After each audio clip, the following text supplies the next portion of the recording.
Buenas noches, en nombre del Centro Cultural Inca Garcilaso le damos la más cordial bienvenida. Estamos muy contentos de tenerlos a ustedes aquí y sobre todo esta mesa de tan destacados académicos garcilasistas.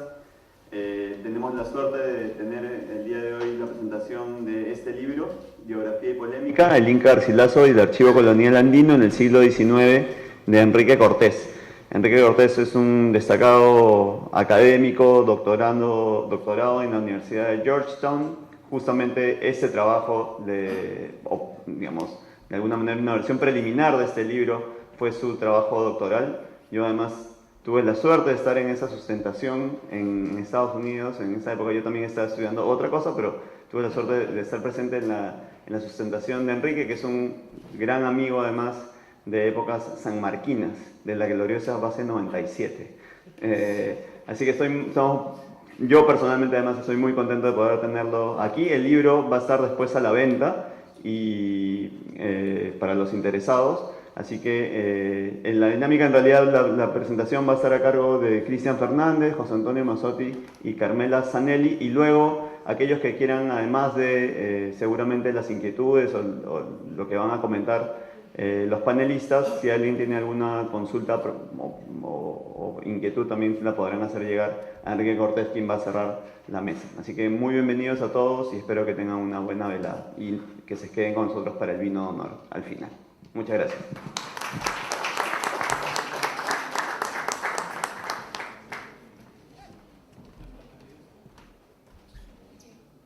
Bueno, está bien. Buenas noches y muchas gracias al Centro Cultural Inca Garcilaso La Vega por acogernos en este recinto, y a Alejandro Neira, el director. Y también gracias a Enrique por confiar en que voy a hablar bien de él y invitarme para la presentación de este libro. Bien, el Inca Garcilaso es un clásico y por consiguiente una fuente inagotable sobre el que la crítica vuelve continuamente con nuevas miradas, nuevos acercamientos y nuevas interpretaciones sobre sus obras, pero principalmente sobre los comentarios reales. El libro de Enrique Cortés que ahora presentamos es el último libro importante del que tengo noticia, y escribir sobre el Inca no es tarea fácil, pues la bibliografía y la obra de Garcilaso ha sido analizada desde muchas perspectivas, así como desde varias disciplinas como la historia, la etnografía, la geografía, la botánica y la crítica literaria, entre otras muchas disciplinas que han estudiado la obra de Garcilaso. A mediados de la década del 90 del siglo pasado, cuando yo decidí escribir mi tesis de doctorado sobre el Inca, ya existía una extensa bibliografía y tuve que leer mucho antes de encontrar el enfoque y los temas sobre los que iba a investigar. Sin embargo, fue el libro de Margarita Zamora el que me animó a continuar en mi investigación, no por la novedad de sus temas, sino que después de haber leído la mayor parte de lo que se había escrito sobre Garcilaso, me di cuenta que el libro de Zamora era una compilación y ordenamiento o reordenamiento de lo que se había escrito en castellano. Obviamente, la producción crítica sobre Garcilaso en castellano es mucho mayor que la producción en otras lenguas, ya sea en inglés, francés o alemán, por mencionar solo las lenguas más conocidas. Pero, curiosamente, los últimos libros que se han publicado sobre Garcilaso se han escrito fuera del Perú, aunque algunos se han publicado aquí en Perú. No sabría decir la razón de esto, pero probablemente tenga que ver con la complejidad, la dedicación y el tiempo que toma investigar y escribir artículos o libros monográficos sobre Garcilaso. De manera que el libro de Enrique definitivamente viene a enriquecer la bibliografía sobre Garcilaso, porque Enrique ha encontrado nuevas formas de acercarse no solo a la obra del Inca, sino también a su biografía. Enrique aprovecha el concepto de archivo y para estudiar la obra de Garcilaso y cómo ésta ha sido vista, utilizada, interpretada y reinterpretada por todos los estudiosos de diversas disciplinas en el siglo XIX y XX, diría. Voy a dejar este comentario para después. Por otro lado, el uso de la biografía como herramienta de análisis e interpretación es nueva en el caso de Garcilaso, y esta ha requerido un gran esfuerzo para relacionar la vida y la obra del Inca con los estudios de Prescott, Markham, González de la Rosa, Toribio Polo, Ribagüero, entre otros muchos de los autores sobre los que Enrique estudia en este libro. El libro Enrique dedica los últimos capítulos al estudio de Ribagüero, y en ese sentido el libro debiera titularse siglo XX también, porque el libro dice el Inca Garcilaso y el archivo colonial andino en el siglo XIX, pero como bien sabemos, Ribagüero escribió sus obras sobre Garcilaso en las 2 primeras décadas del siglo pasado, en el siglo XX, y también otros autores que trata, como Polo, por ejemplo, escribieron en el siglo XX, pero supongo que Enrique va a explicar las razones del título.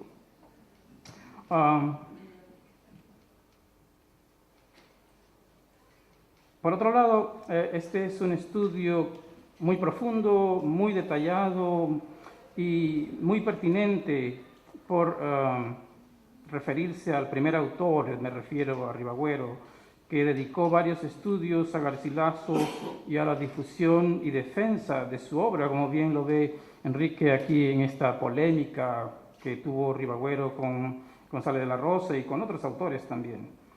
Este libro de Enrique amplía y ofrece una gama de temas nuevos que estoy seguro abrirá el camino hacia nuevas interpretaciones para otros investigadores, ya sea viejos como nosotros o de los autores y investigadores jóvenes, que tendrán el libro de Enrique como un modelo de estudio. Aunque estudiar Garcilaso es todo un reto, estoy seguro que el libro que presentamos ahora no será el último sobre Garcilaso, porque, como ya dije, el autor de los comentarios es un clásico y un referente en la cultura peruana. Y aunque no me atrevería a apostar si el Perú irá o el equipo del Perú irá al próximo Mundial de Fútbol, sí puedo apostar que el libro que Enrique acaba de publicar y que estamos presentando será lectura obligatoria para los estudios garcilacistas y coloniales en el futuro.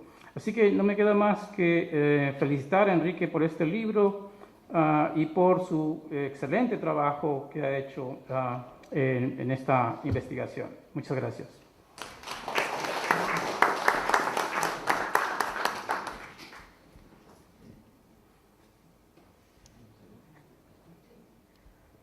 Buenas noches. En primer lugar, quiero agradecer la invitación de Enrique Cortés, que me honra al estar aquí en la presentación de su libro, así como la placentera y estimulante compañía de 2 renombrados garcilacistas como son Carmela Zanelli y Cristian Fernández. También quiero agradecer a Alejandro Neira, que nos ha permitido ocupar temporalmente este espacio tan emblemático, además por el nombre mismo, ¿no? ¿Dónde mejor que en el Centro Inca Garcilaso para presentar un libro sobre el Inca Garcilaso? Un libro que, como vamos a ver a continuación, cubre un vacío clamoroso en los estudios garcilacistas. Porque, como es de común dominio, la obra y figura del Inca Garcilaso han dado motivo a numerosas interpretaciones, desde elogios superlativos hasta una cada vez más galopante desconfianza, sobre todo desde fines del siglo XIX. El Inca Garcilaso ha servido para emprender todo tipo de batalla ideológica, llámese hispanista, indigenista o mesticista. Hay todo tipo de garcilacistas hay para escoger. Muchas de estas polémicas trascienden ampliamente el marco de la crítica literaria y, en ese sentido, el estatuto que Garcilaso tiene como historiador ha servido de punto de partida para imaginar un pasado cultural y utilizarlo como fórmula de construcción de un futuro no menos imaginario. El libro de Enrique Cortés que hoy presentamos es un aporte en el inmenso edificio de los estudios sobre la recepción del Inca Garcilaso. Voy a citar 3 frases significativas de su introducción que nos van a dar un poco las aristas por las que se mueve el argumento de Enrique. Dice, en primer lugar, no me enfoco en lo que falta en la investigación biográfica, sino en lo que se ha logrado y el significado de ello. Es decir, la aproximación de Enrique es en buena medida metacrítica, en la medida en que se refiere a crítica ya realizada, desarrollada, investigaciones previas, como son esta pléyade de intérpretes y lectores del Inca Garcilaso, desde Prescott hasta Ribagüero, que cubren, como bien dice Cristian Fernández, un poquito más del siglo XIX. Aunque le voy a dar aquí un pase de taquito a Enrique, se puede responder que el siglo XIX es un siglo muy largo, ¿no? Que dura hasta más o menos 1920, esa es la tesis de Halperin-Donny, nada menos. Así que hay formas de evadir ese penalti que le ha impuesto Cristian para seguir con las metáforas futboleras. Otra frase importante de Enrique es: pensar el pasado peruano pasa por asignar un lugar central a la figura, tanto biográfica como textual, del Inca Garcilaso en la formulación de un discurso nacionalista para el nuevo país. Y aquí quiero detenerme, voy a adelantar una pregunta que le haré a Enrique al final. En efecto, la figura biográfica la conocemos con algunos altibajos. Hay periodos en los que no sabemos absolutamente nada de qué cosa hacía el Inca Garcilaso, por ejemplo, el largo periodo en Montilla, que va desde su regreso de la Guerra de las Alpujarras hasta su mudanza a Córdoba. No hay mucha documentación, tampoco hay mucha documentación sobre los inicios de la década de 1570. Hay años enteros en que se ha especulado que el Inca Garcilaso, por ejemplo, viajó a Italia, ¿no? No hay prueba alguna de ello.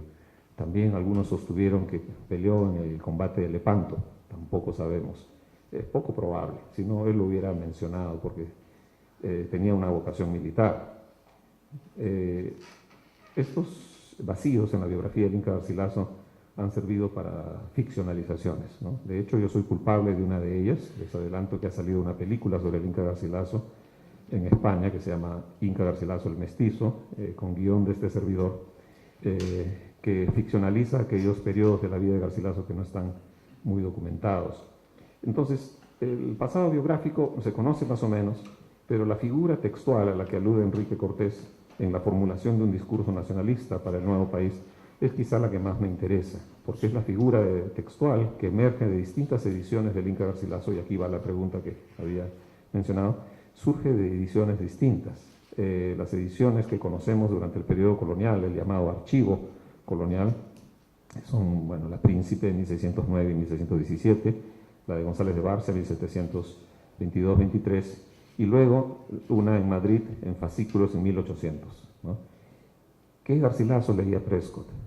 No sabemos bien, quizá la de 1800 o la de González de Barcia. ¿Qué Garcilaso leía Markham? ¿Qué edición de Garcilaso leía Ribagüero?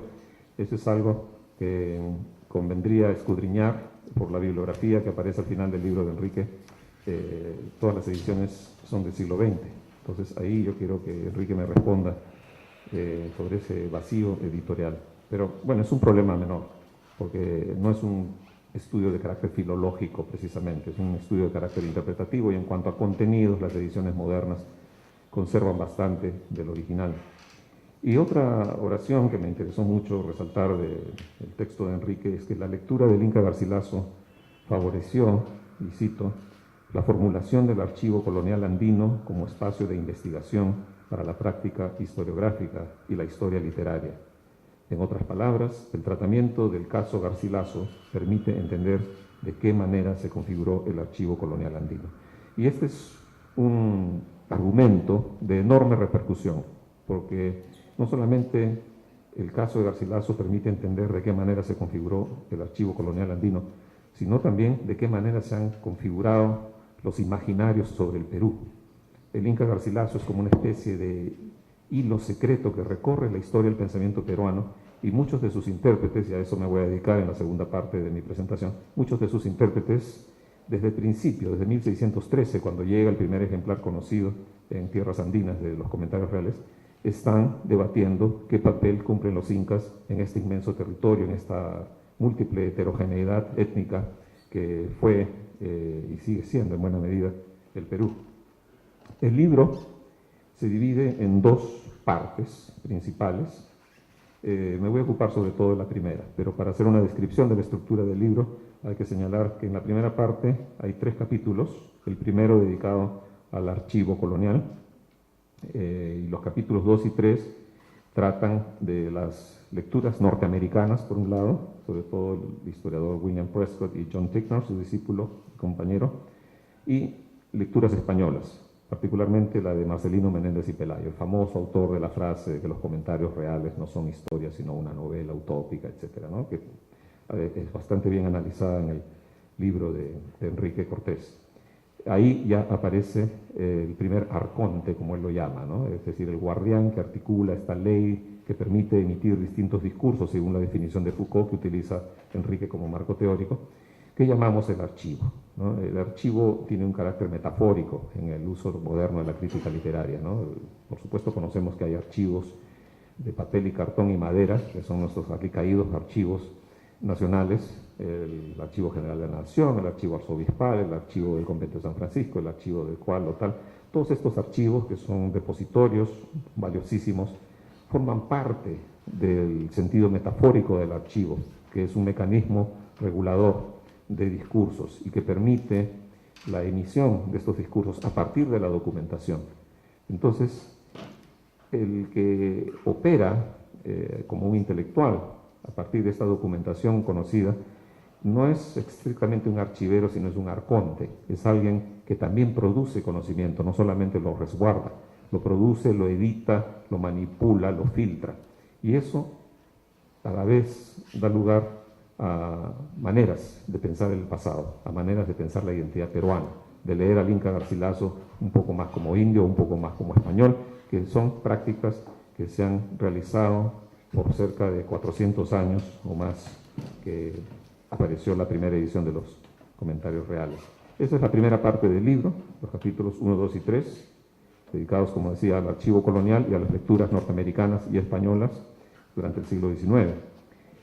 La segunda parte también tiene 3 capítulos y ya está dedicada a las lecturas peruanas, ¿no? La recepción en el Perú, sobre todo, a partir de los trabajos de Mariano de Rivero y Johann Jacob von Schuri, de José Toribio Polo, Manuel González de la Rosa y José de la Ribagüero, 2 personajes, 2 historiadores a los que Enrique Cortés dedica numerosas y nutridas páginas para dilucidar esa famosa polémica, en la cual el consenso es que Ribagüero triunfa, y el último capítulo sobre José de la Ribagüero, ¿no? Que, como dice Cristian Fernández, siguió escribiendo a propósito del Inca Garcilaso hasta los años por lo menos 20, si no más.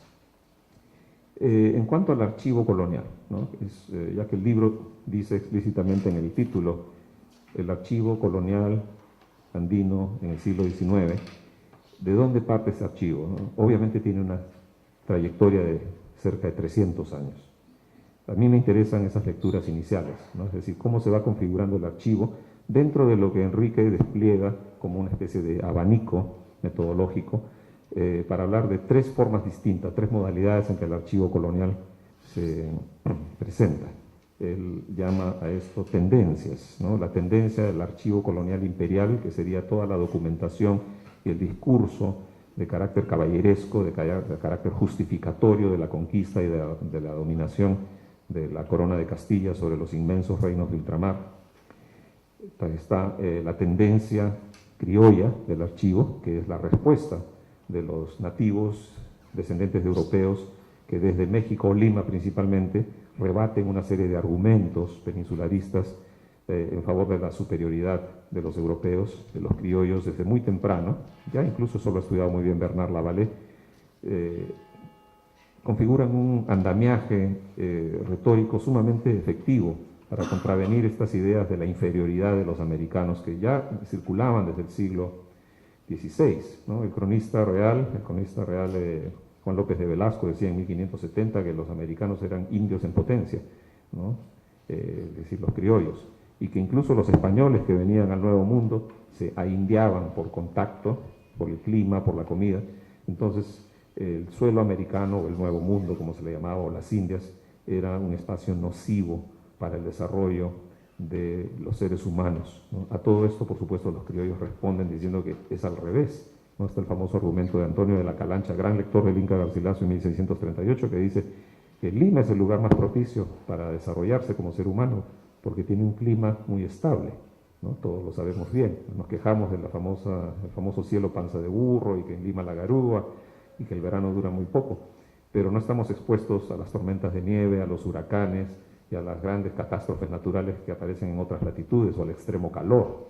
Entonces, lo que decía Calancha es que los seres humanos, al estar hechos de sustancias diferentes, el clima ejerce distintos efectos, produce distintos efectos, entre ellos, por ejemplo, en la gente europea, el crecer mejor, el desarrollarse intelectualmente de manera superior y físicamente también, frente a los españoles, que crecen en un clima muy disparejo y por eso son tan temperamentales y tan arbitrarios y hasta groseros, ¿no? En cambio, los limeños del siglo XVII se consideraban superiores moralmente y también en términos de su trato, ¿no? Hacia la gente en general.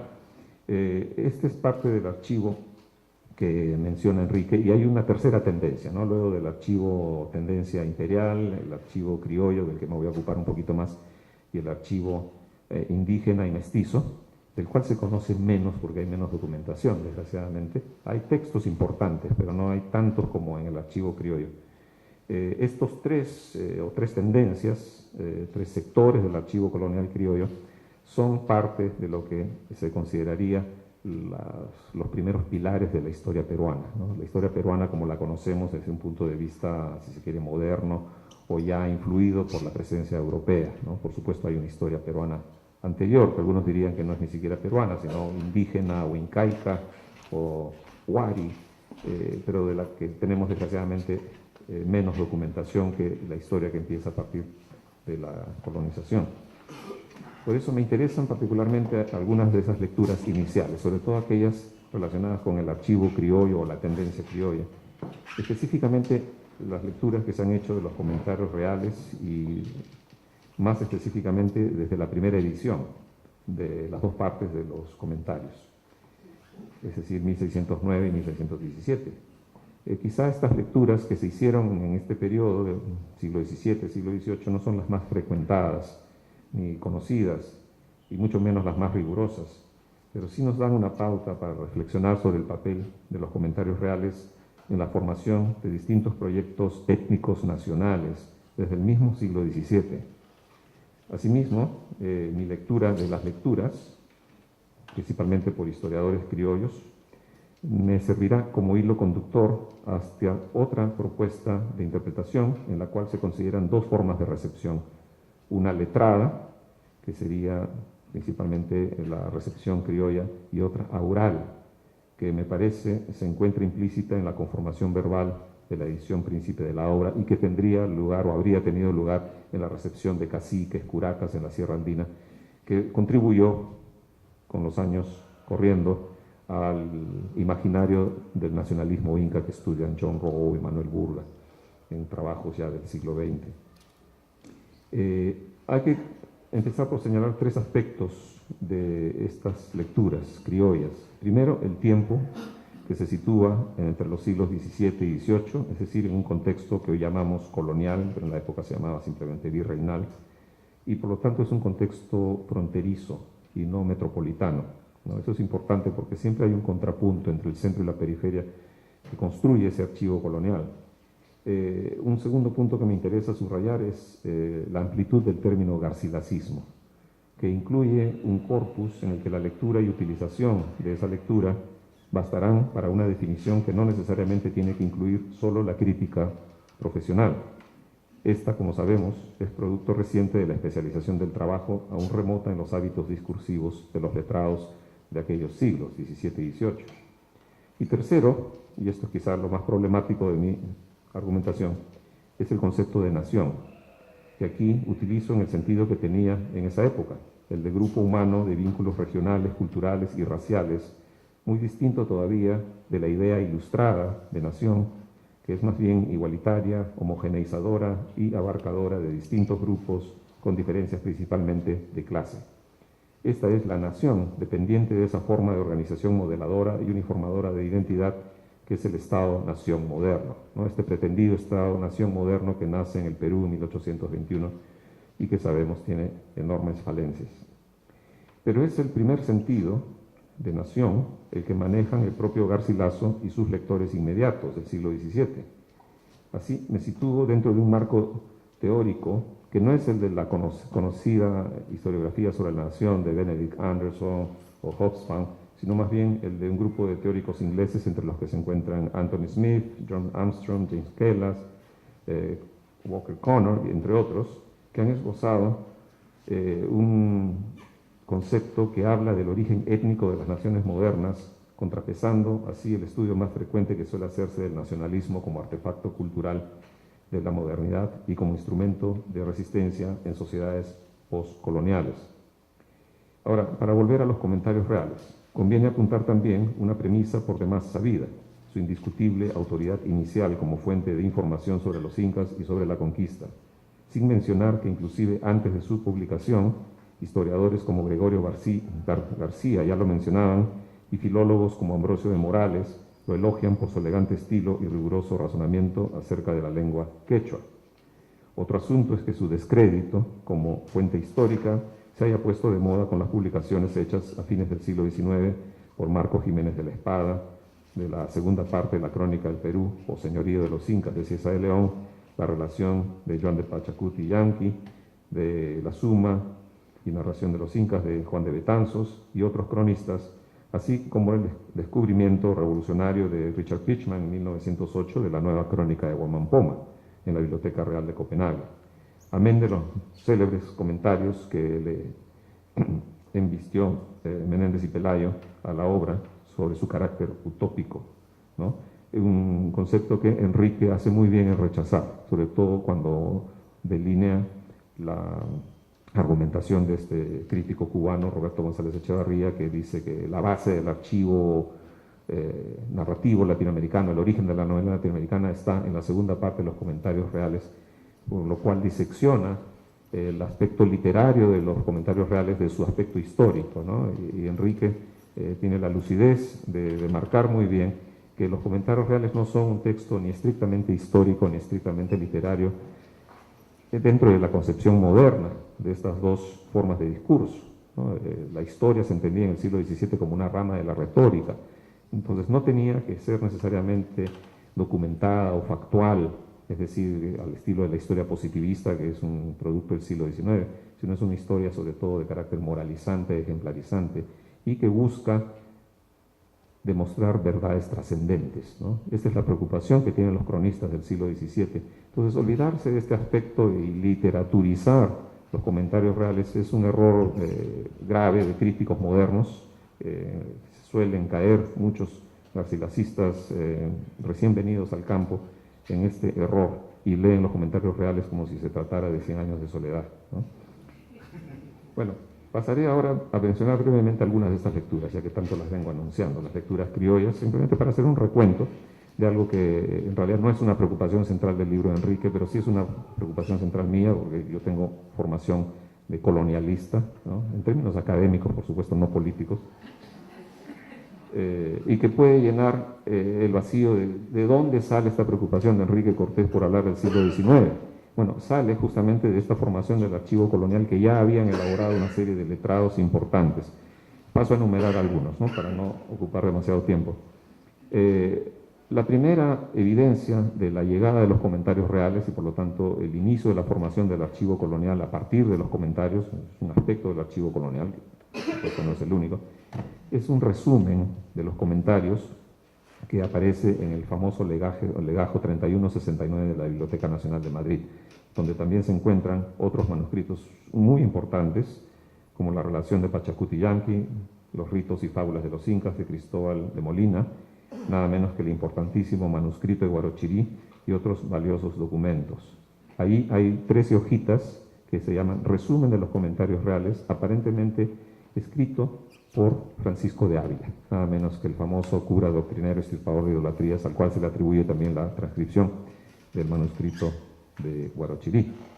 Es básicamente eso, un resumen. Es una especie de recuento, capítulo por capítulo, en algunos casos se saltea los contenidos, pero nos da un avance de aquello de lo que tratan los comentarios reales, apenas 4 años después de aparecida la primera parte en Lisboa. Pero ya la primera obra plenamente interpretativa de los comentarios reales, es decir, el pilar fundamental del garcilacismo criollo, es el Memorial de Historias del Nuevo Mundo Perú, de Fray Buenaventura de Salinas y Córdoba, uno de los grandes intelectuales criollos, muy olvidado, muy poco estudiado al día de hoy, y que merecería mayor atención, ¿no? En esta obra magnífica, que además fue mandada a recoger por sus alegatos antipeninsularistas, ya habla mucho del Inca Garcilaso y lo usa como fuente histórica, lo usa como una autoridad para hablar de los indios y específicamente de las grandezas del imperio incaico. Pero empieza a verse ya desde 1630, cuando aparece la obra de Buenaventura de Salinas, una tendencia dentro de las lecturas criollistas de los comentarios reales, que es la de idealizar el pasado incaico y negar cualquier tipo de catadura moral positiva a los descendientes de los incas. Esto tiene que ver, sin duda, con el desarrollo de estos dos grupos protohegemónicos, ¿no? Los criollos limeños por un lado y los descendientes de la nobleza incaica por otro, que van a convivir a lo largo de los siglos XVII y XVIII hasta que al final triunfa la opción criollista con el decapitamiento literal de Tupac Amaru II en 1781. Pero antes de llegar a fines de ese siglo, del XVIII, quiero mencionar algunos otros casos notables de la formación del archivo criollo o la tendencia criolla del archivo colonial, como es el caso de Fray Antonio de la Calancha, ¿no? Que no es menos elogioso las virtudes y superioridad de los criollos, no solo frente a la población indígena, mestiza y negra, sino frente a los mismos peninsulares. Al margen de establecer esta necesidad, como Salinas, de un prestigio histórico y cultural para los criollos, la crónica moralizada de Calancha, de 1639, se apoya constantemente en los comentarios reales. Y así, hay otros casos, como el hermano de Buenaventura de Salinas, Diego de Córdoba Salinas, en su crónica de la religiosísima provincia de los 12 apóstoles del Perú, conocida modernamente como Crónica Franciscana de las Provincias del Perú, publicada en 1651. 30 años más tarde, otro limeño, Fray Juan Meléndez, hace un elogiosísimo recuento de los criollos del Perú, utilizando al Inca Garcilaso, sobre todo la segunda parte, que como sabemos es una parte de los comentarios reales de las cuales no quieren hablar muchos garcilacistas porque es una parte muy pro-hispanista, ¿no? En todo caso muy pro-encomendera. Entonces esto parecería contradecir un supuesto indigenismo inicial de los comentarios reales.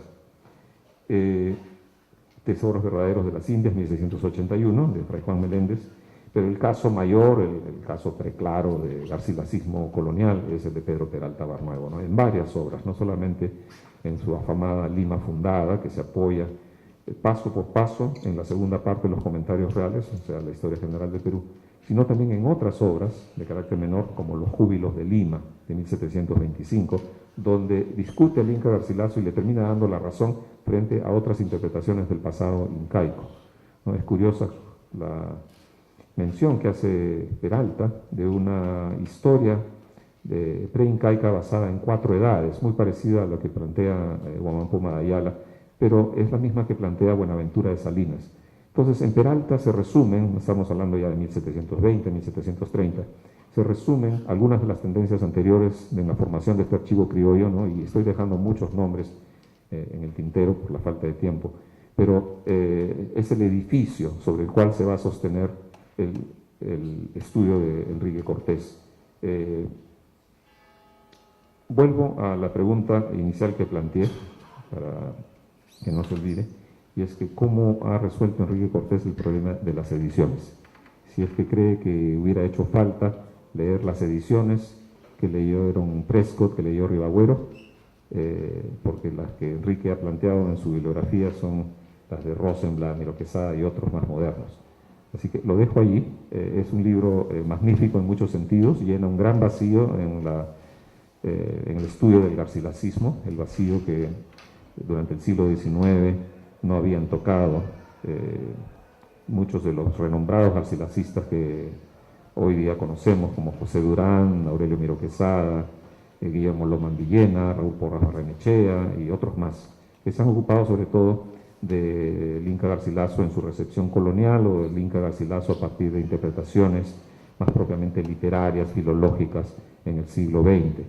El Inca Garcilaso da para muchos tipos de lecturas y gracias al trabajo de Enrique Cortés ahora podemos iluminar un amplio sector de este edificio que es el garcilacismo, parte central del archivo colonial que hasta hace poco no tenía conectada la luz.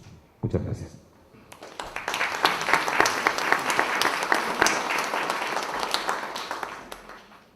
Bueno, me toca a mí. Bueno, los dos panelistas que me han precedido realmente han hecho la tarea ya, pero yo voy a tratar de contribuir, aunque José Antonio Mazzotti ya me mató porque dice que la segunda parte de los comentarios reales es como el pro encomendera, hispanista, y etcétera, etcétera. Bueno, y yo estoy en esta cruzada personal desde hace unos 20 años por justamente recuperar la segunda parte que casi nadie conoce, ¿no? Todos sabemos quién es el Inca Garcilaso, que era un mestizo, ¿no? Y que escribió los comentarios reales, pero no sabemos que los comentarios reales tienen una segunda parte, ¿no? Y yo creo que ese sería un poco, y no es culpa de Enrique, es culpa de que se ha canonizado, ¿no?, el garcilacismo a partir de una mirada parcial de su obra. Eso es un poco mi reclamo, pero veremos en qué medida este libro un poco puede, todos le estamos reclamando cosas a Enrique, pero realmente lo que aporta es muchísimo. Lo ha mencionado Cristian y lo ha detallado con mayor, yéndose hacia el pasado, ¿no? O sea, la recepción inmediata, ¿no? Siglos XVII y XVIII, como lo ha hecho José Antonio Mazzotti. Bueno, comienzo entonces. Entonces, partimos un poco de cuál es mi premisa, ¿no?, de este reclamo de que no hemos leído pues la obra de Garcilaso de manera completa. Conozco a Enrique Cortés desde hace muchos años, cuando se topó conmigo en una de mis clases de la maestría de literatura hispanoamericana en la Universidad Católica, y confieso que hace exactamente un mes presenté un libro de otra exalumna, cosa que me confirma no solo que me estoy volviendo vieja, sino que los estudiantes superan a sus maestros, cosa que sin duda me hace sentir muy orgullosa. Ahora bien, este libro que comentamos esta noche no se debe ni a mis clases ni a mi influencia, sino a los muchos méritos de su autor, ya que parte de no de un uso automático, sino de una reelaboración muy pensada y trabajada del concepto del archivo, tal como lo había presentado con bastante éxito el crítico cubano Roberto González Echevarría, al que se ha hecho de referencia. De hecho, Enrique Cortés recupera y complejiza el concepto para hablarnos de varias perspectivas, ¿no? Las distintas tendencias del archivo, sea este imperial, criollo o indígena, destacando el enfoque andino o archivo colonial andino para entender la obra del Inca Garcilaso, como se lee desde el título, y por otro lo vuelve concepto instrumental que permite el análisis concreto de cómo se ha leído el texto garcilacista, el texto de Garcilaso. Enrique Cortés además se encarga de destacar las limitaciones del concepto esgrimido por González Echevarría para interpretar la obra del cronista mestizo a partir de las críticas apuntadas en su momento por el insigne garcilacista peruano José Durán, pero destacaría que una virtud del crítico cubano es que considera las dos partes, que es mi reclamo, las dos partes de los comentarios reales, cruzada a la que estoy abocada desde hace algunos años, aunque comparto con Enrique y José Durán que la visión de González Echevarría es bastante limitada. El caso de los comentarios reales ha sido controversial desde la aparición de su primera parte en Lisboa en 1609. De acuerdo a Franklin Pease, su obra dio origen a una interpretación duradera sobre los incas y su historia, que fue puesta en tela de juicio únicamente a fines del siglo XIX e inicios del siglo XX, cuando Marcelino Menéndez y Pelayo le endilgara el lapidario membrete de novela utópica, ¿no?, desde los años finales del siglo XIX y reiterara en 1905, cuestionando la naturaleza histórica del discurso del cronista mestizo, tema que explora con rigurosidad Enrique Cortés desde la visión inicial de William Prescott y George Tignor, en las que se apoyaría la crucial sentencia de don Marcelino. Ahora bien, Menéndez y Pelayo pretendía apoderarse del archivo americano, según lo planteado por Enrique Cortés, para salvar las falencias del corpus literario español, destacando el hispanismo del mestizo sin negar, por otro lado, su mestizaje. Como sabemos, desde fines del siglo XIX y principios del siglo XX, Garcilaso ha sido hispanista para unos e indígena para otros y mestizo mucho menos. Pero volviendo a las distintas maneras como se han leído los comentarios de Garcilaso, Franklin Pease, y continúo con su reflexión, señala que Garcilaso durante siglos fue el más cotizado informante sobre la sociedad andina previa a la invasión española y uno entre varios de los que relataban las expediciones, conquistas y ulteriores guerras civiles entre españoles. Pero fue la primera información mencionada la que hizo célebre su nombre y mundialmente accesible su obra.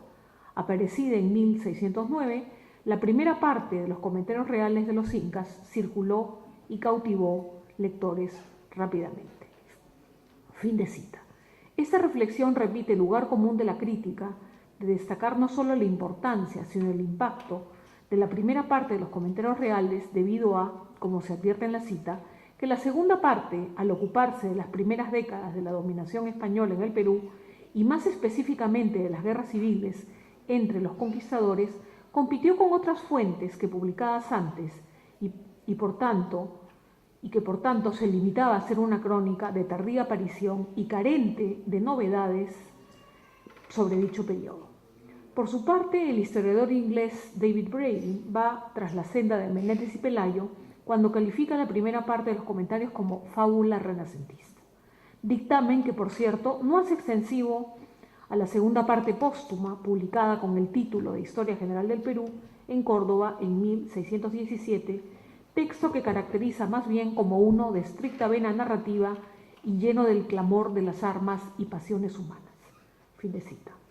Ahora bien, en relación a las distintas maneras de caracterizar la obra peruana del autor cusqueño, inicio mi reflexión con el término de comentario, palabra clave que encontramos en el título de la primera parte y que motivara una conocida reflexión de José Durán, según la cual, lejos de deberse a un vínculo y homenaje a los comentarios de Julio César, como Aurelio Miro Quesada y otros proponían, y menos aún todavía aludir a una forma histórica menor, como parecía destacar Raúl Porras Barrenechea, Garcilaso habría escogido dicha palabra como parte del título de su obra peruana debido al influjo de los biblicistas cordobeses con quienes alternó diariamente durante sus años finales en la antigua ciudad de Córdoba. Por otro lado, y de acuerdo a Margarita Zamora, obra que ha mencionado Cristian Fernández, la verdad histórica de los comentarios reales no reside en la autoridad testimonial del testigo de vista, ya que buena parte, o sea, prácticamente toda la obra de los comentarios reales habla de la historia de los incas, historia que no pudo haber presenciado nuestro mestizo. Pero dice que su autoridad más bien se encuentra fundada en la identidad del inca como hablante nativo del quechua. De esta manera, la verdad histórica es alcanzada como resultado de un complejo proceso de exégesis e interpretación del lenguaje de un texto primero y original compuesto en quechua. En ese sentido, la historia incaica debe entenderse no como un campo histórico no procesado, sino como una narrativa oral atesorada en la memoria de los mayores. No es accidental que Garcilaso califique como relación el testimonio de su tío anciano, el cual sirve de primera piedra en el edificio del origen de los incas reyes del Perú. Y cito a Garcilaso.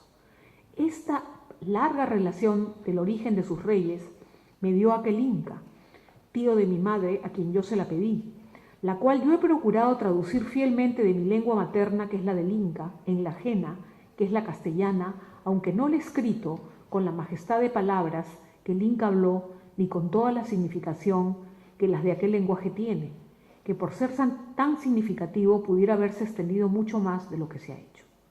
Por ende, la autoridad historiográfica del Inca Garcilaso es en realidad de carácter lingüístico y se manifiesta bajo la forma del comentario, un discurso secundario cuyo objeto es el texto inca original. Pero se trata del comentario filológico, que siguiendo los modelos expuestos por la exégesis bíblica y la restauración de textos clásicos, supone a la vez una traducción fiel de la lengua original y en segunda instancia una glosa erudita o comentario.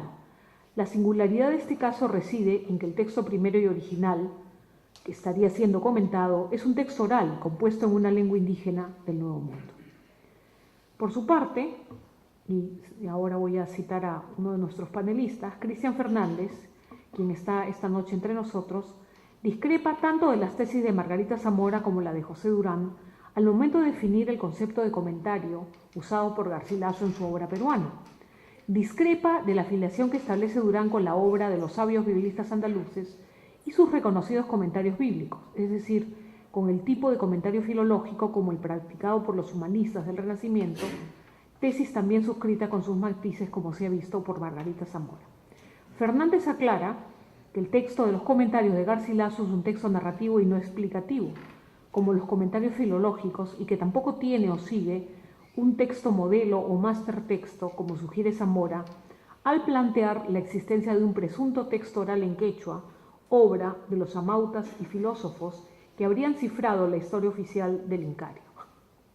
Quizás los primeros arcontes del archivo no colonial, pero incaico, ¿no? El crítico peruano se decanta por el modelo de comentario propuesto por San Jerónimo en su libro Contra Rufinos. Garcilaso, según Fernández, propone, como lo recomendaba San Jerónimo, varias versiones de un mismo hecho y articula su relato de manera que al final deja para que el prudente lector juzgue y evalúe la verdad o falsedad de su discurso narrativo. Muchas veces el Inca plantea opción A y opción B y después dice que el lector decida, ¿no? Creo, no obstante, que ambos tipos de comentario, el filológico propuesto por Durán y Zamora, cada uno con sus matices, pero también el inspirado por las técnicas retóricas de San Jerónimo, como sugiere Cristian Fernández, conviven en los comentarios reales de Garcilaso. Además, me parece advertir en varios pasajes una suerte de texto rector, como plantea Zamora, una historia oficial de los Quipu Camayo en varios pasajes de la historia del Incario, contenidos sobre todo en la primera parte de 1609, que se extienden hasta los eventos de Cajamarca relatados en el primer libro de la Historia General, pero también las varias versiones de los hechos, como describe San Jerónimo, en los distintos y muy polémicos pasajes de las guerras civiles en el Perú de las primeras décadas de ocupación española, cuando Garcilaso coteja no solo las distintas versiones de los cronistas españoles, Gómara, Zárate y el Palentino, en la segunda parte principalmente, pero también las versiones orales de los testigos, los viejos conquistadores, tanto vecinos como soldados, y los relatos que sus condiscípulos le hacen llegar, según plantea el propio Garcilaso, que se convierte en un gran debate escriturario del que es protagonista el lector, cualquiera sea este a lo largo de los tiempos. Antes, Alberto Escobar había señalado que la estrategia fundamental de composición de los comentarios reales para referir los hechos era el diálogo, situación comunicativa que podría definir el intercambio crucial entre el Inca anciano, dotado de autoridad, quien recuerda los orígenes del Incario en el relato de la leyenda del lago Titicaca, a partir de las inquisitivas preguntas del joven mestizo. Garcilaso, afirma Escobar, y cito Escobar, ubica a sus personajes en posición de diálogo, pero lo hace de un modo que destaca no los argumentos, sino más bien la forma de razonar que conduce a estos. La palabra diálogo, por cierto, es el concepto clave aquí. En dicho concepto reside su anticipada intuición de lingüista moderno, como aclara lúcidamente Escobar. Y cito nuevamente Escobar. El Inca presiente indisolublemente soldados el tema de la comunicación y la realidad historiable, la situación humana de los personajes y el contexto lingüístico y vital. Fin de cita. De esta manera, la primera parte de los comentarios se abre y cierra con sendos diálogos. unos exitosos y otros fallidos. En el capítulo 4 del libro primero de los comentarios asistimos al diálogo mudo entre el indio Berú o Pelú, segmento agudamente analizado por Paul Firuas, quien afirma que esta presa humana, el primer indio peruano en el relato de Garcilaso, es un ser enajenado e incapaz de actuar ante la visión de un barco gigantesco, ¿no? Su lenguaje se reduce a la repetición de su nombre propio y de lugar en la geografía: Berú, Pelú, yo aquí, como si enunciara esa relación entre el indio y la tierra que la conquista borra y desconoce. Se trata, sin duda, de la narración con la cual el Inca marca el origen impropio, ajeno y viciado del topónimo, aunque después se apropie de ese mismo topónimo, y que no es casualidad que siga siendo, que fue durante 300 años el nombre del virreinato y después el nombre de nuestra nación, ¿no? Bien.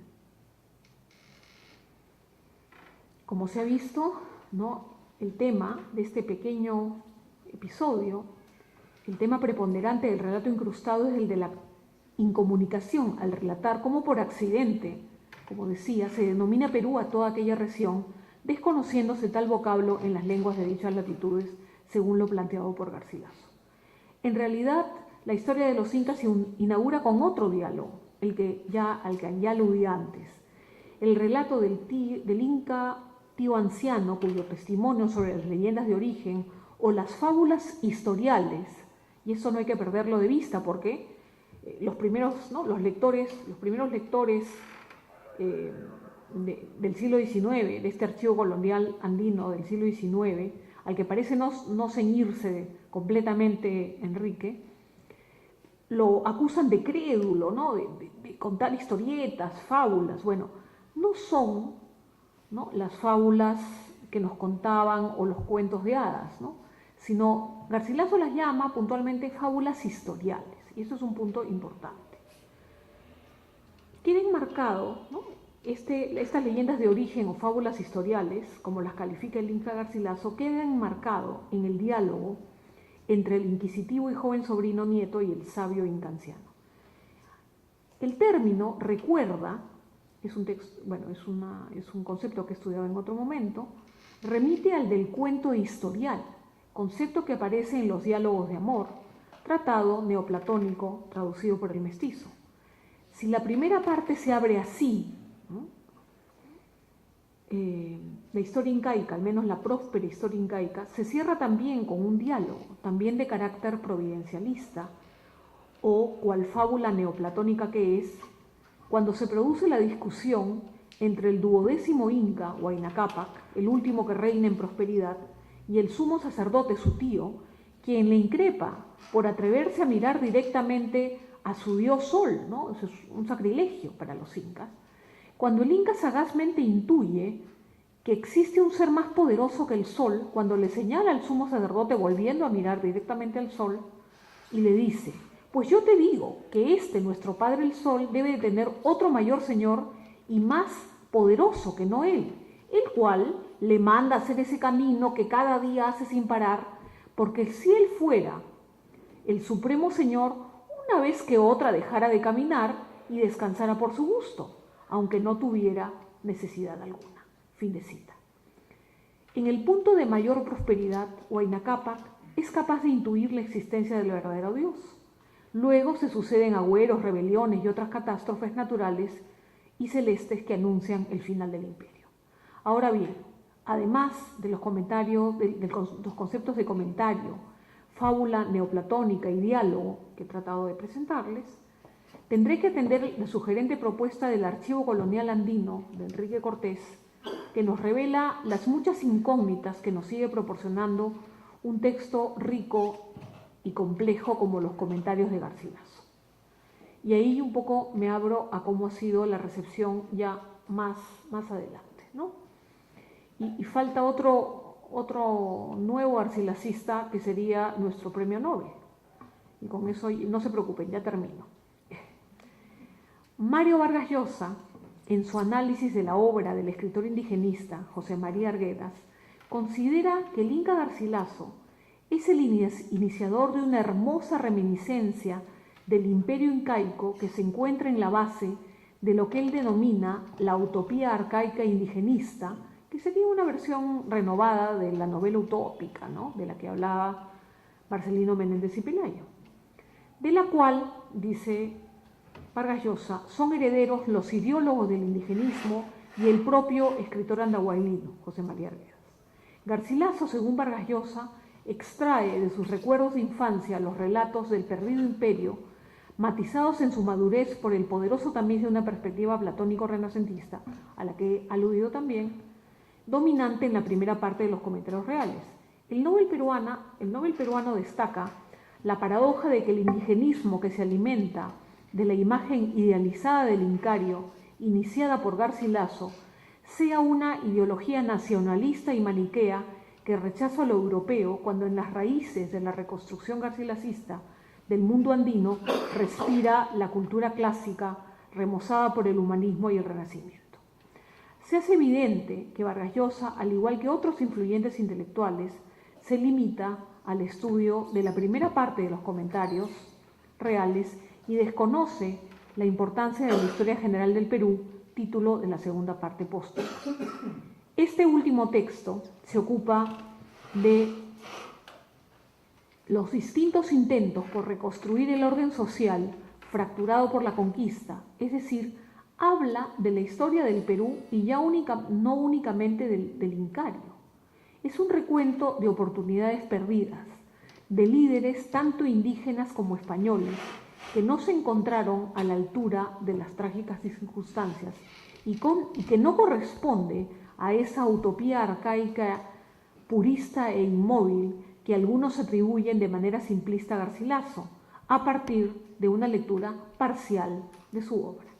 En la segunda parte de los comentarios, al dirigirse explícitamente a los indios, mestizos y criollos nacidos en el Perú, y aquí un poco me traslado a la reflexión de José Antonio Mazzotti, quien hablaba de una idea de nación, Garcilaso creo que hace algo interesante aquí, ¿no? Muchos de los cuales no pudieron ser, de modo alguno, sus interlocutores inmediatos. El Inca mestizo revela su proyección a un interlocutor futuro. Garcilaso se dirige a una comunidad y un pueblo que está en dicho momento aún en proceso de constituirse, mientras que la primera parte estaba claramente dirigida a un público europeo, al que había que sugerirle que los incas representaban una cultura y una civilización sofisticada, dotada de muchas virtudes que habían sido pasadas por alto por los cronistas españoles. En suma, si los comentarios reales son una obra fundacional, que es algo que claramente destaca y confirma el libro de Enrique Cortés, ¿no? Es una obra fundacional que permite entender la construcción del imaginario nacional, que oscila entre la mirada utópica y ejemplar del gobierno de los incas y el diseño providencialista de la obra en su totalidad. También está esta otra parte, el retrato realista y desencantado, tanto de los líderes indígenas como de los españoles, pues ninguno estuvo a la altura de las trágicas circunstancias que estaban viviendo. Hemos leído incompleto y mal el texto.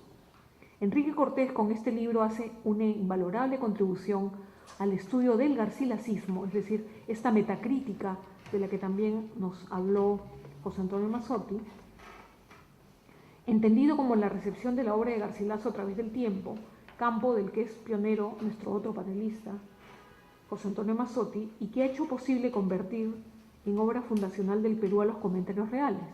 Pero insisto en que hay que leerla completa, causa en la que me sigo batiendo a duelo como antes Ribagüero y Porras Barrenechea al recuperar la historicidad de nuestro autor cusqueño y su originalidad al liberarlo de las acusaciones de plagio que le había hecho otro historiador peruano.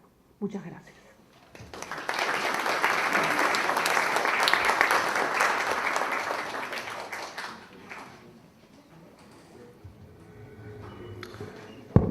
Bueno, me toca a mí, parece, conversar un poquito con ustedes.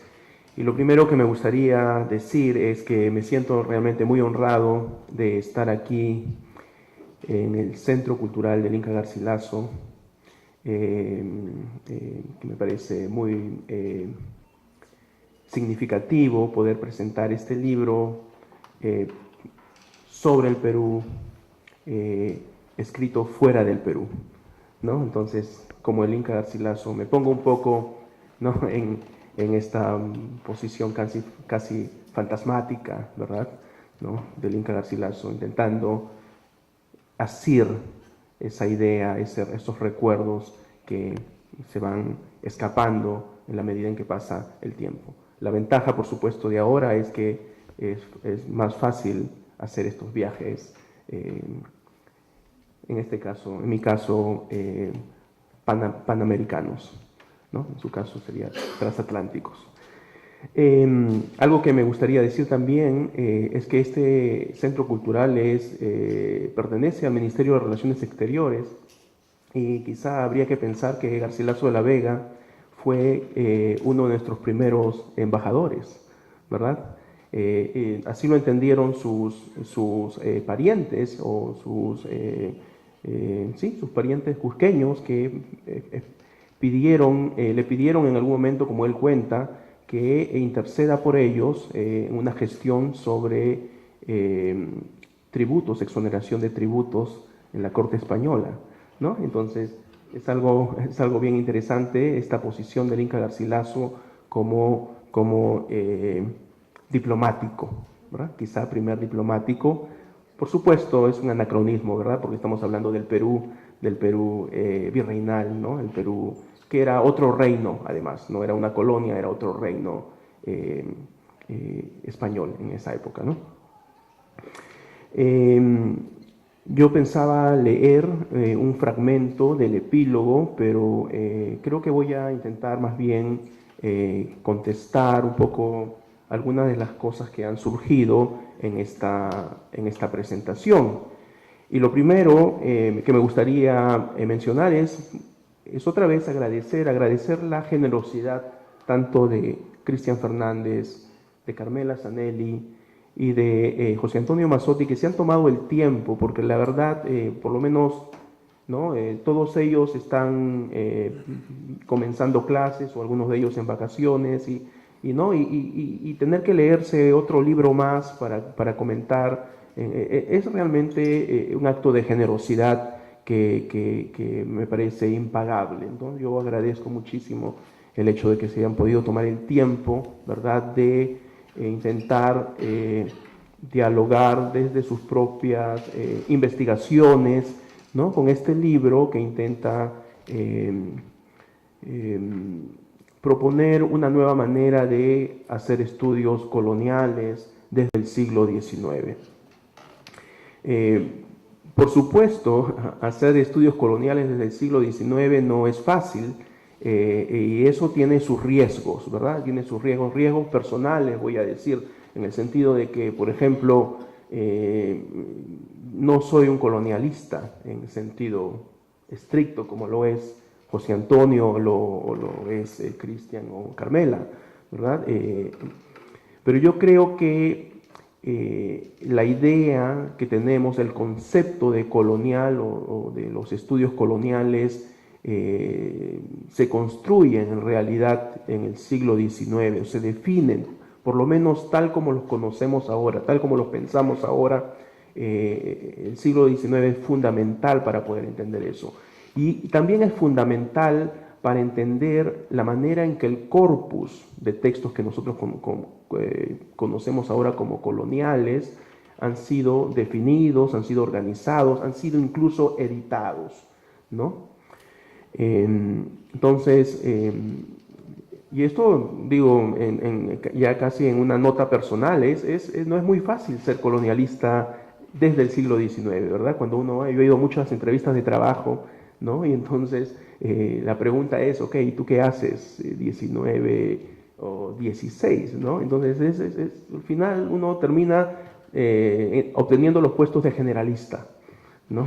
Porque no te toman en serio, en realidad piensan que estás, ¿no?, trabajando con un espacio, pues, en cierto sentido es un espacio que no existe todavía como campo de investigación, ¿no? Entonces, una de mis ambiciones, y con este libro, y en general con mi propia, digamos, con mi propio trabajo intelectual, es poder ir formando un nuevo campo de investigación, ¿verdad? Un campo que tiene que ver con estos cruces, ¿no? Porque yo creo que en estos cruces entre lo que llamamos el periodo republicano, que se parece mucho, en muchos sentidos, al periodo colonial, pero también es diferente, ¿no? Y entonces eso, yo creo que hay la posibilidad de ir diciendo nuevas cosas. Y una de las razones por las que yo decidí escribir en su momento, empezar una investigación sobre este tema, fue porque, como dice Cristian Fernández, es muy difícil escribir sobre el Inca Garcilaso, ¿no? Entonces, ¿qué más iba a decir ya, ¿no? Entonces, después de todas estas investigaciones, ¿no? Esta idea de buscar algo que sea novedoso, ¿verdad? Y que pueda producir algún tipo de conocimiento, y fue como me empecé a encontrar con algunos textos, ¿no? Lecturas, digamos, fortuitas, ¿no? En donde uno se encuentra con un texto y dice, ah, mira, acá hay algo interesante. Y es así como me encontré con Prescott, ¿no? Me encontré con Prescott, dije, aquí parece que hay algo interesante, porque yo ya había leído lo que Menéndez Pelayo había dicho, y entonces, y yo pensaba, cuando comencé a escribir la tesis, que Menéndez Pelayo esta idea había salido del aire, que Menéndez Pelayo en un momento de, no sé, sí, pues análisis, ¿no? De análisis, ¿no? Nocturno, desvelado, ¿verdad? Se había encontrado con esta paradoja de que, ¿no? La obra del Inca Garcilaso tenía mucho de narrativo y por lo tanto debería ser considerada una obra literaria, ¿no? Pero resulta que el tema no es así, el tema, y mi propuesta de lectura es que esas ideas ya están en germen en la obra primero de Prescott y después de George Tignor, ¿no? Entonces, un poco al comienzo, la idea era demostrar cómo Menéndez Pelayo estaba equivocado, ¿no? Uno tiene esas pequeñas batallas, ¿verdad?, cuando está escribiendo un libro, ¿no?, por querer mostrar cómo este personaje se equivoca, ¿verdad? Pero resulta que Menéndez Pelayo no solo decirlo así, no solo se equivoca Menéndez Pelayo, ¿no?, sino también sus lectores. Y uno de sus lectores fundamentales para el caso peruano es José de la Riva Agüero, ¿no? Y entonces esto de acá, este libro en cierto sentido intenta explicar cuáles son las condiciones, porque estos no son equívocos en realidad, ¿no? Son argumentaciones que tienen alguna orientación ideológica, ¿no? Y es un poco lo que es el resultado de este trabajo. Es decir, Menéndez Pelayo no dice que el Inca Garcilaso es novelista por gusto. Es decir, hay toda una agenda intelectual detrás, ¿verdad? Menéndez Pelayo necesitaba al Inca Garcilaso como novelista, ¿no? Y eso es un poco lo que explico en este libro. ¿Por qué razón? Entre otras razones, porque él estaba intentando construir la historia literaria española, ¿no? Y para que la historia literaria española esté completa, necesitaba del Inca Garcilaso, necesitaba de los escritores americanos, ¿no? Porque desde su perspectiva, toda literatura imperial, toda literatura que fuera o que merezca ser llamada imperial, ¿verdad?, tenía que tener escritores que hicieran un trabajo también fuera del espacio metropolitano, ¿no? Es decir, las periferias tenían que estar conectadas por estas figuras casi bisagra, ¿no?, como en cierto sentido es el Inca Garcilaso para él. Y bueno, es un poco la manera en que el libro se escribe al comienzo, se escribe como tesis doctoral, y después, en los años siguientes, lo que he hecho es intentado darle un nuevo marco teórico, ¿no? Y ha sido una preocupación mía por qué entendemos por archivo colonial, ¿verdad? Cuando yo escribí el libro como tesis doctoral, no usaba la palabra archivo, ¿no? Entonces, y ese quizás sea mi aporte a los estudios coloniales, ¿no? Intentar organizar un conjunto de ideas sobre qué es un archivo, ¿no? Y cómo funciona en el caso andino, en este caso, ¿no? Y en ese sentido he tenido, digamos, la ayuda, no directa, pero indirecta, de muchos investigadores que han ido trabajando, ¿no?, sobre el tema, entre otros, como mencionó Carmela, pues sí, ¿no? Sin duda, si algo hay que reconocerle a González Echevarría, es que usó un concepto que ha sido, ¿no?, útil para repensar de otra manera un conjunto de textos, ¿verdad? Me parece, y lo explico en el libro, la manera en que él plantea el término es insuficiente. Me parece que está dentro de lo que podríamos llamar, lo que yo llamo la tendencia imperial del archivo. Él está muy feliz, es muy cómodo en esa tendencia, ¿verdad? Pero hay otras tendencias, me parece importante considerar, y es un vacío, y ojalá José Antonio Mazzotti pueda escribir ese libro, ¿no?, sobre el archivo, la tendencia criolla del archivo colonial, porque José Antonio es quizá uno de los especialistas más importantes sobre el tema, ¿no?, de los escritores criollos andinos. Y sin duda, la otra tendencia que a mí me parece fundamental es lo que yo llamo la tendencia indígena del archivo colonial. Y todas estas tendencias no están separadas, y esto es algo que yo lo enfatizo, no están separadas. Es decir, en los comentarios reales podemos encontrar, ¿no?, líneas argumentativas que podrían estar bien en la línea imperial del archivo, ¿no?, líneas que están muy bien en la línea criolla, y también, sin duda, hay muchísima información importante sobre la tendencia indígena del archivo colonial, ¿no? Entonces, algo que he intentado hacer en este libro es poder un poco organizar toda esta discusión y ofrecer lo que yo llamo una hipótesis teórica de cómo se forma el archivo colonial y cuál es su potencialidad. Algo para contestar un poco a algunas de las observaciones que se han hecho en la mesa. Sí, yo uso, explico en el libro que estoy usando la idea del long 19th century, ¿no?, que va más o menos entre 1780 y 1930, más o menos esos son los marcos que yo uso para hablar del siglo XIX. Y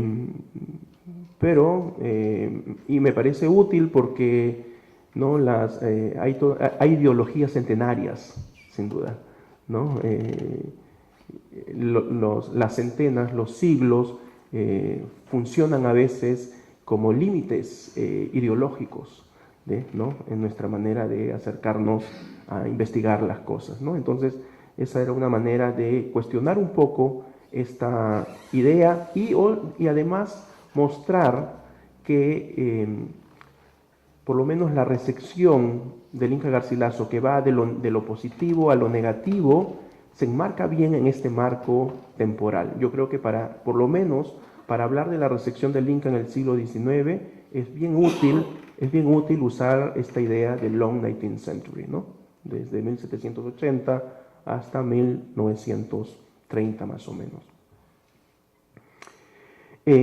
Lo de las ediciones, sí, en efecto, ese es un vacío, ¿no?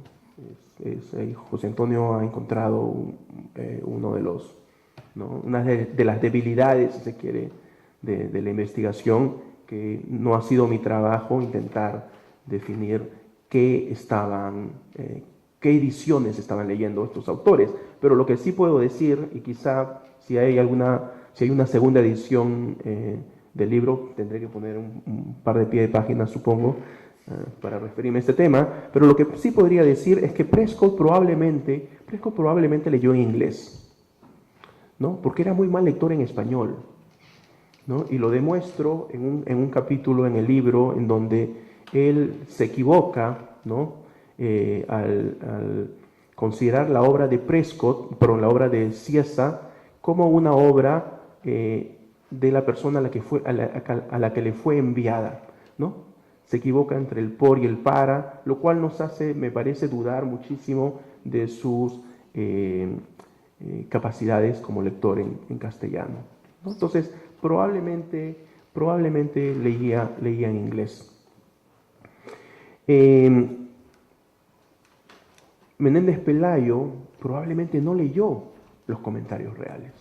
Lo leyó de manera muy, ¿no?, apurada, ¿no?, muy salpicada. Ahora, hay algo interesante en Tignor, por ejemplo. Tignor, que es la primera persona que incluye al Inca Garcilaso como en una historia literaria, entonces por eso es muy importante.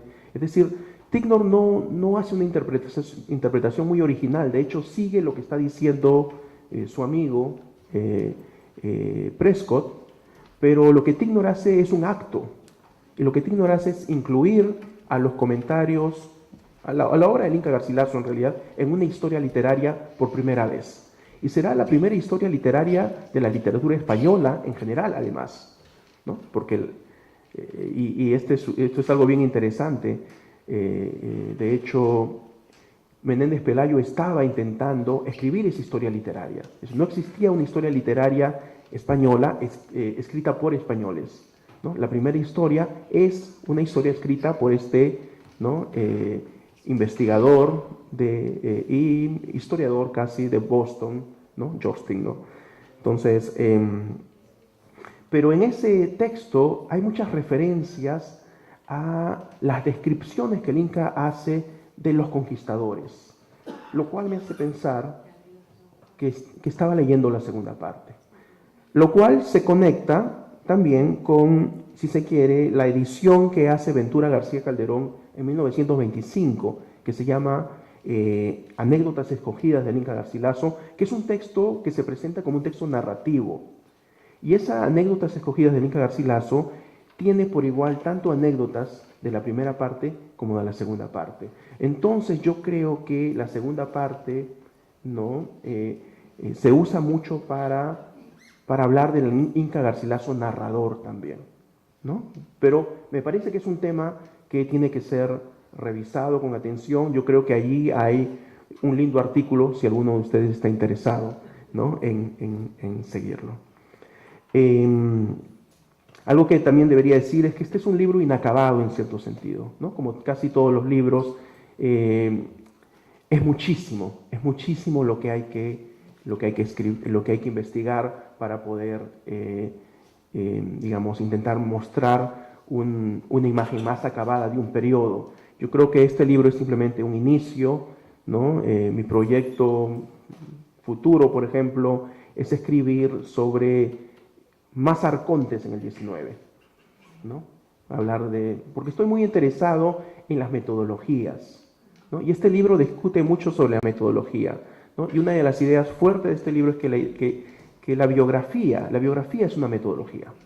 Y es una metodología de análisis, en el caso de Prescott, es una metodología de clasificación, ¿no? Y es una metodología de escritura nacional, ¿no?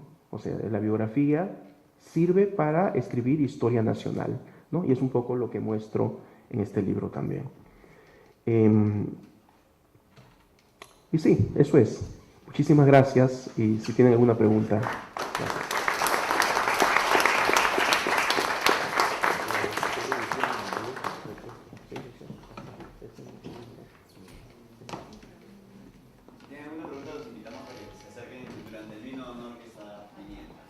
Gracias. Muchas gracias a todos. Gracias.